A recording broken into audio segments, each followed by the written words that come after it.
A very warm and cordial good afternoon to all. QRC community, welcome. My name is Nicole Salvador, and it is indeed my pleasure, on behalf of the PTA executive, to host this afternoon's meeting. Today, we sit and chat with our principal, Mr. David Simon, where we will discuss matters that concern our QRC community. We will make every effort to give answers to the many questions I'm sure everyone has concerning the opening of physical school and the college's approach and policies. We are in a safe virtual space where mutual ideas, observations, and opinions are shared and respected. We also see this space as kind, considerate, and equitable. To ensure we make efficient use of our time, I will quickly run through how the session will proceed. Some parents have submitted questions to the PTA prior to today's session, and these will be addressed by the principal first. Then, we will take questions posted by parents in the live chat. Parents are asked only to post questions that the college administration is capable of addressing. Once all questions have been answered, we will then bring the session to a close. We will now commence this afternoon's session. Mr. Simon, welcome. Welcome. I am happy to be here.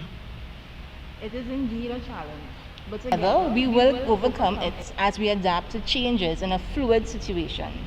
As always, we appreciate your time to sit and chat. So let's start with the rigid stuff. Today is Tuesday, the 26th of October, and the cycle for the college was that yesterday and today the entire school forms had online classes.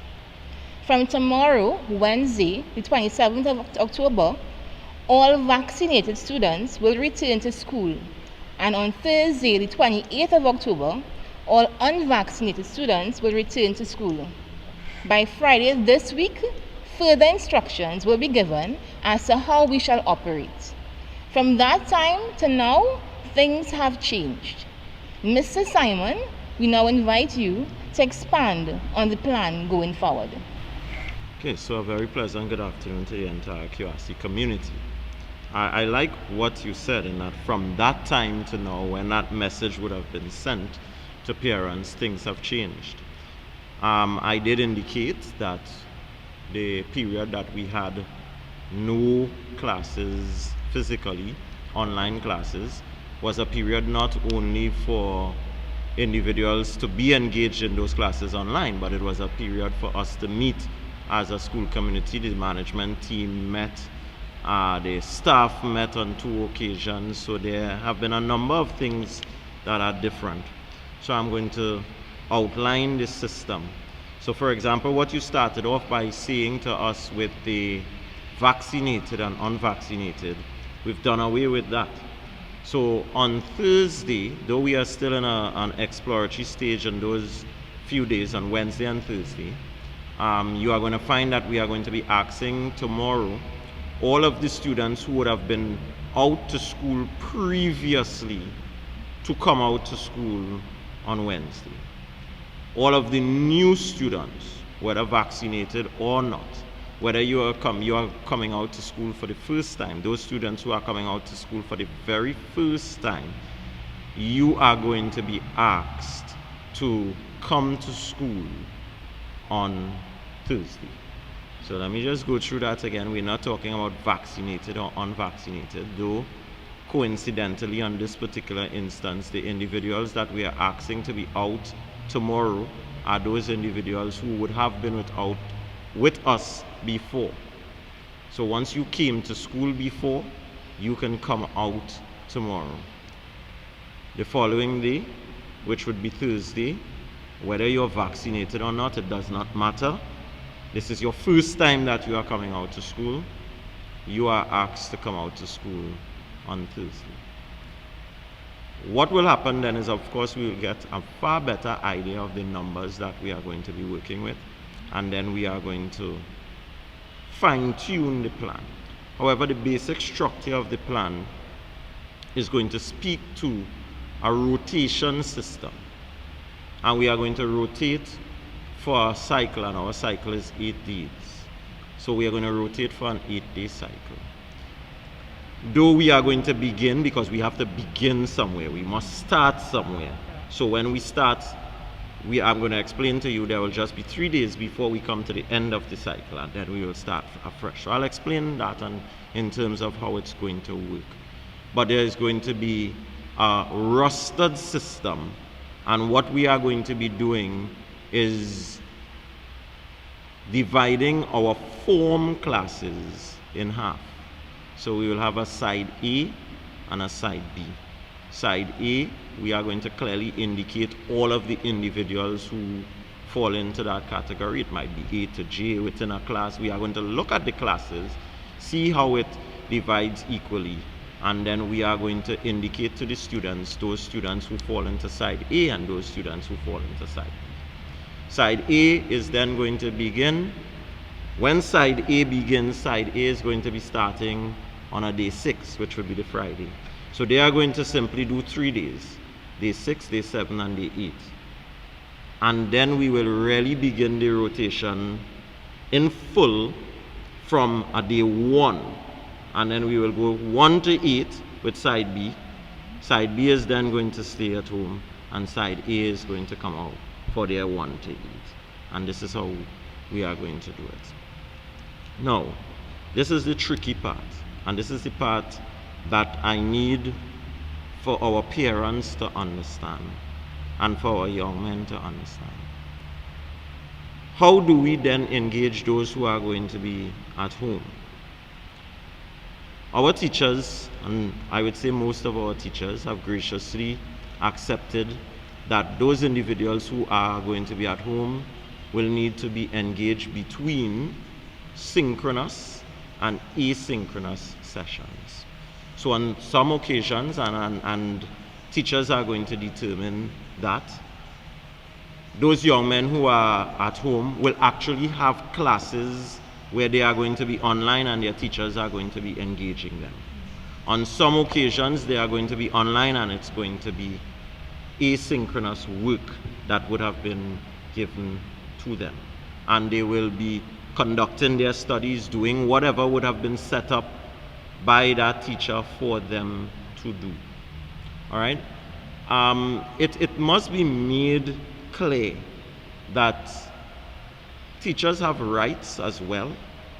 Sometimes I think that we get so caught up in what we want as individuals for our children that we forget that teachers are employees. They are guided by some of the decisions by their union. They are guided by guidelines that are laid down by the Ministry of Education. For example, the Ministry of Education spoke to the fact that a teacher who is in class teaching is not bound to have a synchronous class with those individuals who are at home, right? Even the interpretation of that, there are some who believe that that also applies to the teacher not even having an asynchronous class, all right, in terms of the interpretation. That may be for the legal experts, etc., to sort out. However, many of our teachers in Queen's Royal College have gone against that, and they have in fact engaged some of our students who are at home. But I want parents to understand this is because of the nature of teachers that we have here, but they are not bound to do that. We had a situation where one particular teacher had made a decision, and I came out very firmly in defense of that particular teacher in terms of the action that was taken, because that action, nothing was wrong with the decision that was taken by the teacher. And I want to underscore that point to the parent body. So not because many of our teachers have gone the extra mile that you feel that this is an entitlement, because it is not. Teachers are free to say, well, I am not going to engage these individuals who may be home And I am hoping that they are going to say today, because we are going to be planning X, Y, and Z. But I feel very confident that many of our teachers will attempt to engage both sets of individuals over a particular time frame. So I would be very surprised if for all 8 days in that cycle, you're having individuals indicating that they have not met synchronously with some of our teachers. But parents need to understand, and one of the things that must happen is that parents must read the guidelines. Parents must read what is being said. I think if they do that, then some of the questions even that I looked at would not have been asked. So in terms of how we are going to operate, that indeed is our basic structure. I want to deal with the whole issue of I saw one question asking, so why are we doing a rotation system? Well, we must do a rotation system if we have to meet the Ministry of Health requirement and also the Ministry of Education in their guidelines of 3 feet. If we have a classroom, unless some parent is blessed with monies that we don't know of, and within the next week or half they're going to extend all our classrooms, I cannot put more than about 15 or 16 individuals in the typical classroom, except the spaces such as the gymnasium, where we may be able to use on some occasions to expand the numbers that may be in a class. But we can only operate, and I can only operate within the framework of guidelines that have been provided by my employers. So the answer to why we are going to have a rotation system is because we are going to have increased numbers. Remember, we didn't have a rotation system when it was only the vaccinated, because who were coming out because they said that, because the numbers were 100 and something. If those numbers are to double, which we expect they are, and even going more, then we are not going to be in a position to have all of the individuals out simultaneously. So therefore we must go with a rotation system. But in general, that is the system. So the system is a basic modification slightly from that which we did before, but many teachers are going to embark and use the very same methodology, but remembering, of course, that some of the requirements are going to be increased now, the requirements to do SBAs, the requirements to do labs, etc., as these students come out. So if they come out, it may mean from time to time that teachers here will not be able to have the synchronous classes with those individuals who are at home.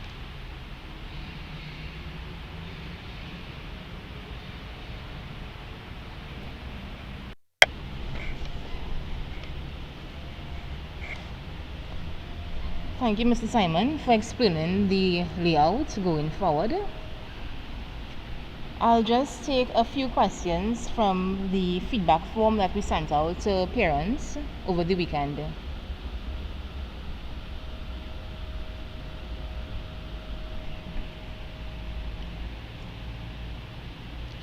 Now, most of the questions that would have been sent would have been asked why the vaccinated and the unvaccinated are being separated or segregated.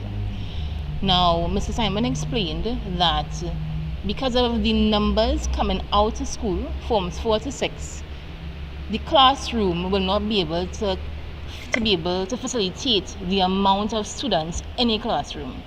And because of the Ministry of Health and Ministry of Education's guidelines, we must go based on the Social Distancing Act. So therefore, separating students, A to J or J to Z as the case may be, based on the college's adaptation to the plan, the policy, most of the questions being asked about the separation will now become null and void because of what we have to work with, and that's with the guidelines imposed by the ministries.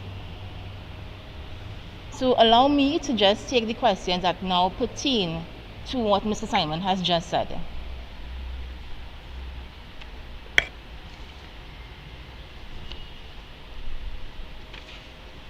Mr. Simon, we have a question. Students are instructed to wear their mask at all times in the classroom. Why must they still have to social distance? Well, today has been a very stressful day, so I enjoy that laugh. I don't work in the World Health Organization, neither am I a medical doctor.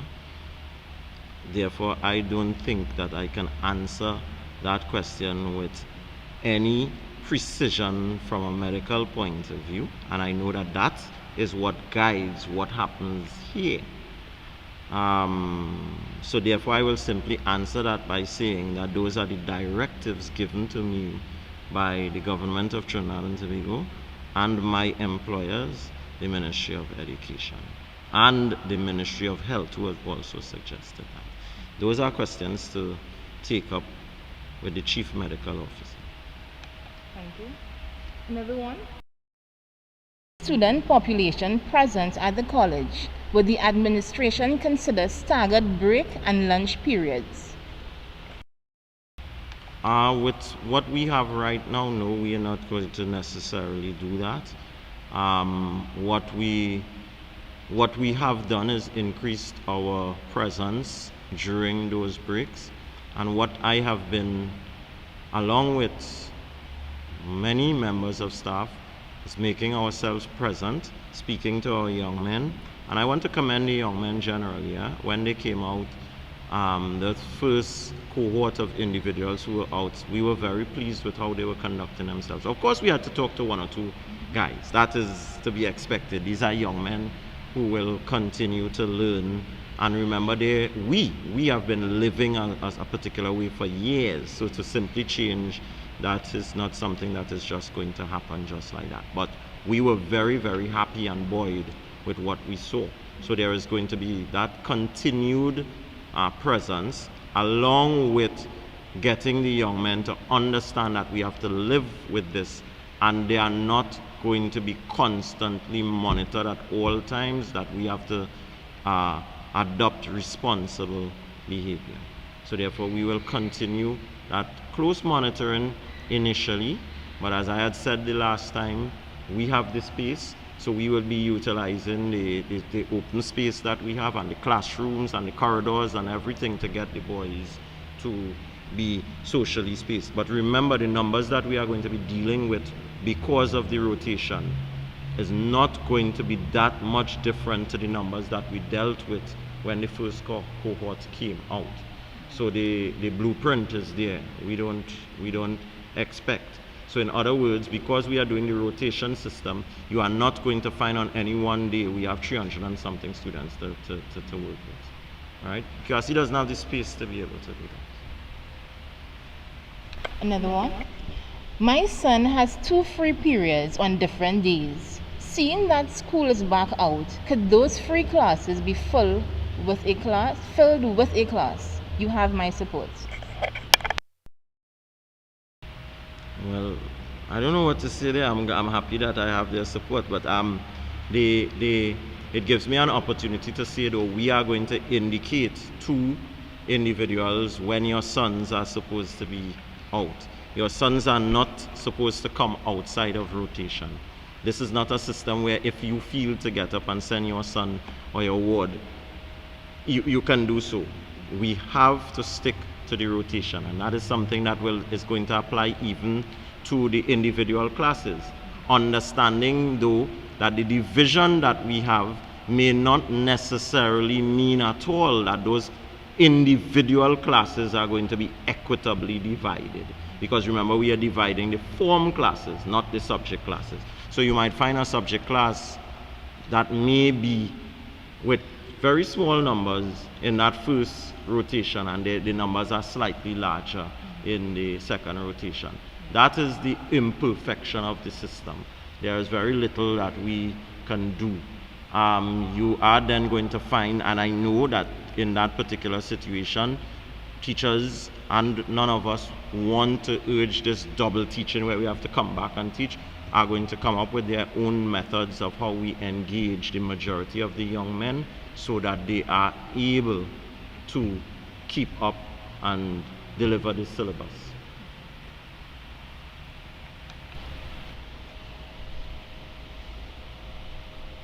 That would now conclude the end of the preempt questions. We will now open the floor for any questions from the live chat.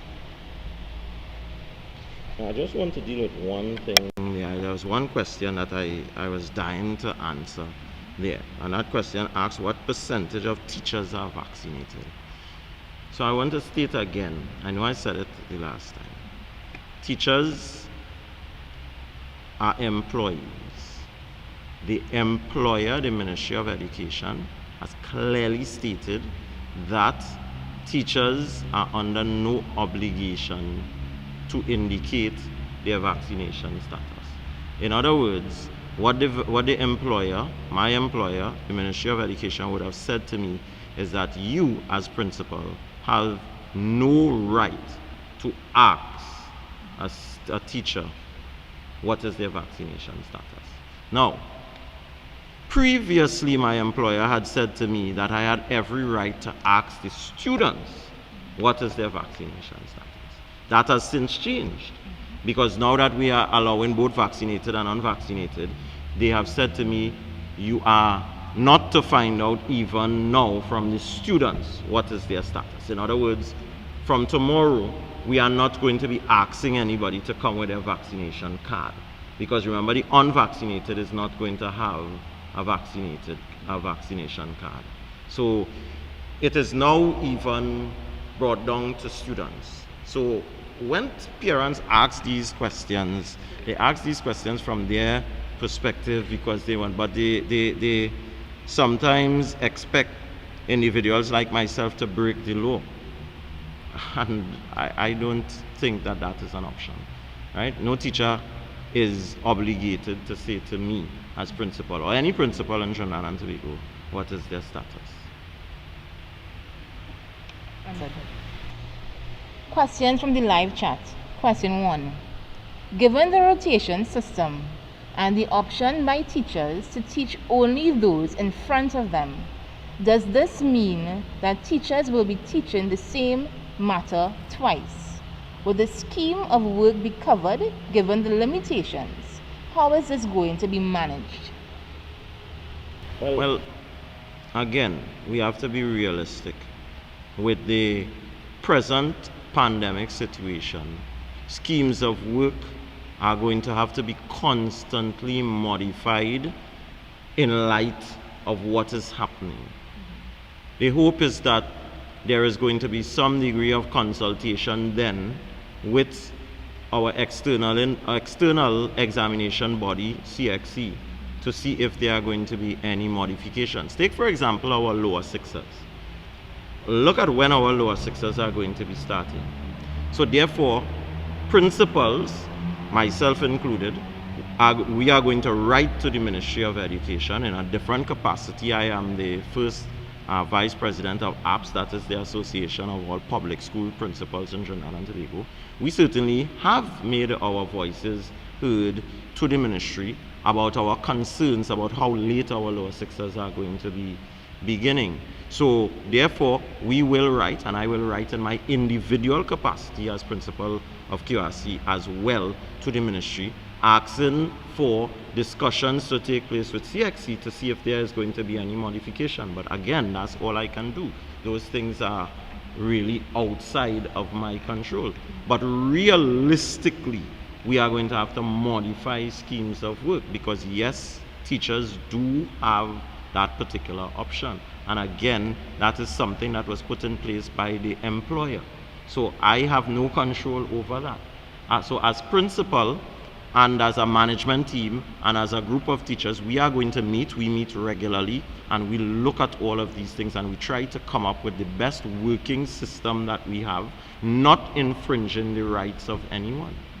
But all of these things are things that must be taken into consideration. Following that question, can this rotation system successfully cover the entire syllabus of the particular semester? Well, I think I just answered that question in saying that it all depends on how well things go and if things are not going smoothly, the necessary modifications that need to take place with the schemes of work. Now we have two other questions, and Mr. Simon did address them, but we will still air them. One question is this rotation indefinite? Another question is, does a rotation mean a child will be home for 8 days straight? Now, Mr. Simon said that we're going to separate into two classes, class A, class B, given surnames A to J, L to Z as the case may be. And from there, the rotation will evolve. And of course, our young men will have their schedules in place, which they will come out to school based on those schedules. Indefinite will only mean based on the situation at hand, because we know everything is fluid, policies change, things change, every day is something new. Therefore, we can only adapt as we go along with what is before us. Do we have any other questions from the live chat? Okay, so I also want to touch on that just to show the other side, right? Because it's the whole concept of the glass half full or half empty. Yes, they're going to be home 8 days straight, but when they come to school, they're going to be coming to school for 8 days straight. Any rotation system that we put in place is going to be one that will have individuals out for a period and home for a period. If people want to hear the rationale behind the thinking was when we bring out individuals, we want them out for an extended period so that they can work assiduously with their teachers and be able to achieve certain goals, and then be able to do any of the labs and that sort of thing that may have to be done. Enough time is given so that they could cover that and even cover labs. So when those that are at home, so the parent who is asking that, yes, they're at home for 8 days, but when they come out, they are at home, they are going to be in school for 8 days straight. If we do it 2 days where they come out and then 2 days they're back home, there is that issue as to, is 2 days long enough to be able to cover that and to get in labs and to get in the SBAs? So this was the thinking, that we use an entire cycle, one of our school cycle. So we out for the cycle, and then you are home for our next cycle. For our young men, mentally, do you see that being a further challenge where they now were at physical school and now the rotation being both 1 week in, 1 week out, some days in, some days out? Everything in life is a challenge insofar as I see it. Of course, it's a challenge. This is something that was only announced just over a week ago by the minister. So we had to change. I had to do, as principal, along with my staff and my administration and my management team, I had to do 4 plans, different reopening plans in a period of 2 to 3 months. So is it a challenge to have to go and to do a different plan? Well, it turned out over the past month, every 2 weeks. Yes, it's a challenge. Is it the reality of the time? Yes, it's the reality of the time. So that these boys are going to be taught how to be resilient. They are going to learn how to be flexible, how to think on their feet. They are learning other skills with the challenges that they're facing. So I am not too bothered by them. The resilience of young men, of young people, is different from us. We are the ones who tend to be very stuck in our own ways, but they are very flexible, they are very resilient, and sometimes some of the concerns that we have, they don't even have. And maybe if we could adopt some of their carefree mentalities, some of our diseases like high blood pressure, etc., would be on the decline. Thank you, Mr. Simon. Now I'm going to read out some questions from the live chat just so that you know that we have acknowledged and we are seeing your questions. Now it may have been answered already, but just for the sake of clarity, I'm going to just look at it and let you know. Can the other classrooms be used forms 1 to 3 so that all students can come to school every day? Again, it's fluid based on the rotation. Well, the answer to that is no. You see again, and that's an excellent question. Let me just say that, right? That's an excellent question. When we talk about space, you talk about the aspect of supervision. Now, the Education Act of Trinidad and Tobago says that as principal, my number one responsibility is not even to give your son an education. My number one responsibility is to the safety of your son or your daughter, to the safety. So that if I have a class and I am bringing out, so let's just exemplify the situation. I think it's best going to be served if we exemplify it. Let's just say that I have a history class. I taught history when I said, so I'm going to use history. And my history class has 40 individuals.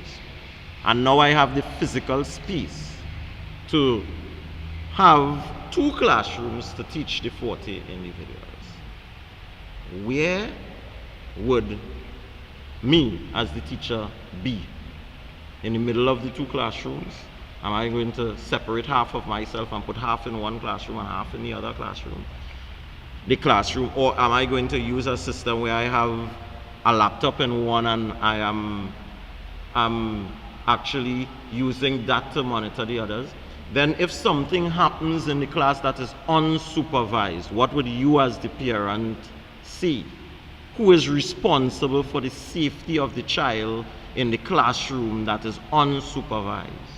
Because remember, I do not have the full complement of my teachers to supervise everywhere, because my teachers are also teaching the 1 to 3 online. So if they are teaching online, in some instances they may even be home, because not wanting to ensure that we flout the 3 feet, we are trying to keep as many people who don't need to be on the compound. So the issue of safety comes into play there. And that is my number one responsibility according to the Education Act of Trinidad and Tobago. So therefore, the Ministry of Education could be held liable, and myself on a personal level, for not following the guidelines as they apply to the safety of individuals. So that is an excellent question, because the concept of space is just a physical room to a parent at home. The concept of space to a teacher is a physical room, supervision, and the underlying issue of safety and the duty of care. Understood. Another question. Could Principal Simon indicate whether or not it was the MOE's expectation that all students, vaccinated or not, be all out at the same time and in the same classroom? Yeah, that's clear. That is what they expect. The entire concept is that there should not be that division, and that is clear. If we are not allowed to find out the status, then it's clear that that is what they expect. Why is QRC the only school doing rotation? Well, I would like to find out if that parent has what data they are using to say that, because that is obviously not the situation. There are schools doing rotation. But as usual, in Trinidad and Tobago, we tend to make these sweeping statements without any evidence. So that parent, maybe they have the evidence. If they could supply the evidence, then we will be grateful. But I will also answer that as saying my QRC does what QRC needs to do. I am a Form 6 student, and on 2 days of the cycle, I have the last 2 periods of the day free. Will I be allowed to leave school or remain in school for the 2 free periods? It would be, I don't know, I would have to find out what they mean by free periods, because in our particular system, we always say that we have no free periods. Periods that you may not necessarily engage can be utilized to your benefit. If that student is asking if I'm going to be allowing gate passes and that sort of things to be signed, absolutely not, unless the protocol is followed where a parent is coming or a parent would have indicated that permission is granted for their child to be leaving. The rules of QRC still apply. Do we have any more questions?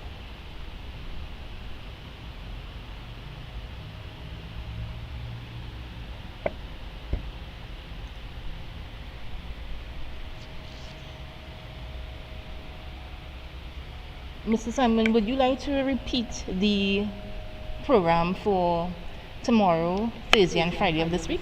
Yeah, it's simple. It's not as complicated as when we had done it the last time, because it's just, as I said, a slight modification. On Wednesday, what we are going to have would be all of the individuals who were previously with us. So once you came to school before, we're asking you to come out to school on Wednesday. Once you are coming out for the first time, so that would include all our lower sixes, etc., and all the others who are coming out from the first time from forms 4, 5, and 6, you are expected to come out on Thursday. And then on Friday, we are going to send this information. Only people from side A, which we will make known, will be coming out for Friday, Monday, and Tuesday, and then from Wednesday, side B will begin their rotation with day 1.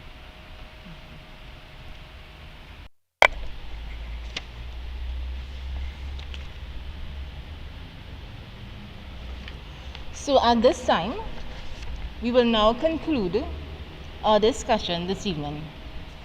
Mr. Simon, thank you. We do appreciate your valuable input. We know the situation is fluid and there will be concerns, questions, queries, and comments. However, we look forward to the college's approach and policies. We appreciate the effort and commitment from you and your staff in these challenging times. Can we have your closing remarks? Now, what I would like to say, of course, is I want to continue to really commend the staff of Queen's Royal College for doing a wonderful job. When we looked at our examination results were not very far off what we were accustomed doing. And when we think in terms of the comparison, especially to last year, which is not probably a good base to compare to, because last year was only multiple choice, whereas this year we went back now to the regular exam. And then last year, all of the students would have had part face-to-face and part online. This year's results is a reflection of students who would have done it online for the 2 years for their CSEC program. All of these things being taken into consideration for the CSEC and CAPE, for those who would have started in lower 6 and doing upper 6. All of these things taken into consideration, the results would have to be classified as good, very good. If you ask me though, are we satisfied? When we sat and we did our analysis as a staff, are we satisfied? We are never satisfied. The parent is never satisfied. You always would like to be better, recognizing that there is room for improvement. We saw some fall off in some areas, we saw some improvements in some areas, and we have already started that particular discussion. But we must factor all of these things into consideration. All in all, I think the staff continues to do a really magnificent job going over and beyond. It is a point I continue to make. I think in my message to parents, I explained to parents that the staff was doing a Herculean effort, and in many instances they are to be seen as heroes. And I know that some of their students do, because they recognize what these teachers are doing. So I would like to commend that. The support of the parents, it has been really, really good as well, because many parents actually email me to give their votes of confidence and their commendations and their encouragements and that sort of thing. Are we going to get everything right? Most definitely not in this system.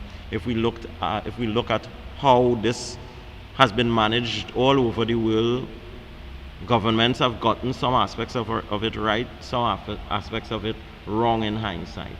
In hindsight, when we sit and we look at what we've done, maybe we are going to make mistakes. Some of the things that we've done may not necessarily have been the best option, but it is the best option at the time.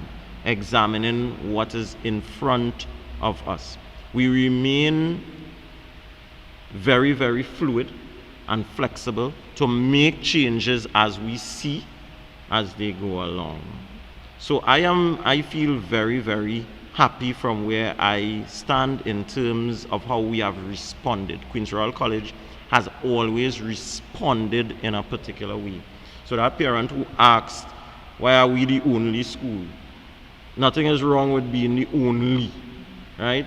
And in fact, this is something that we see in Queen's Royal College. We do things our own way, right? So I am not in any way perturbed or bothered by if we were the only. If we were the only, that doesn't bother me. Good? And our students and our teachers know that when we make decisions, we make the best possible decisions for all of our stakeholders.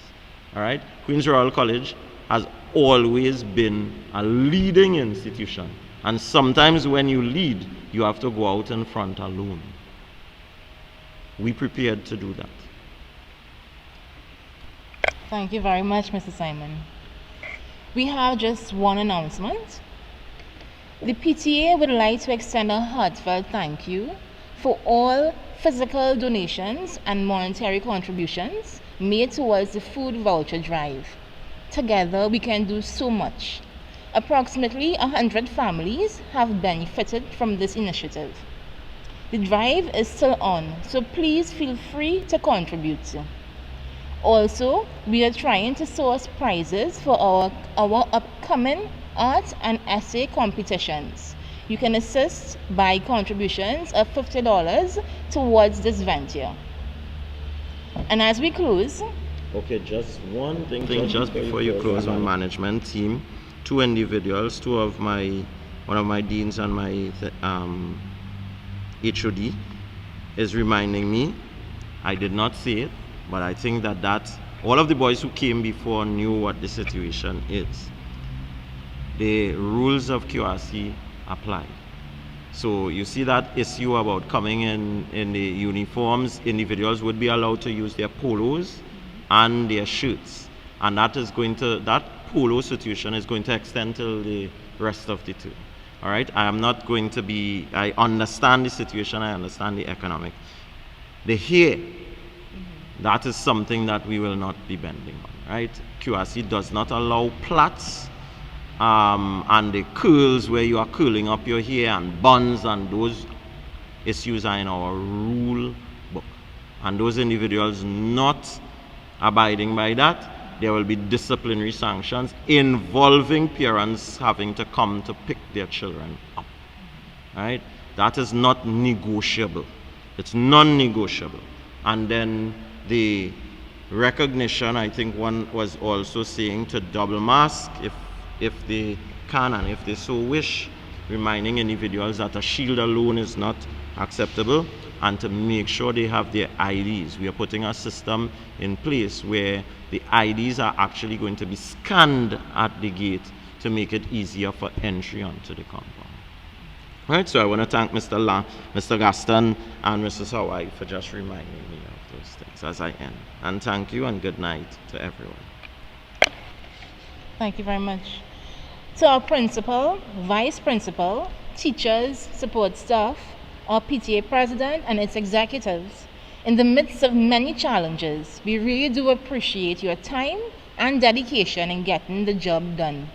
Our parent body will partner with you to ensure we all succeed. To our QRC parent family, thank you very much for participating in this forum. You are a major stakeholder and your input is always important. On behalf of the PTA executives, I do hope we were able to answer as much questions as possible to alleviate some of your fears and concerns. We await further guidelines from the Ministry of Education and the Ministry of Health as we progress. Remember, things are not normal, so we seek and we ask for your patience and your commitment as we seek to regain some level of normalcy in this academic term.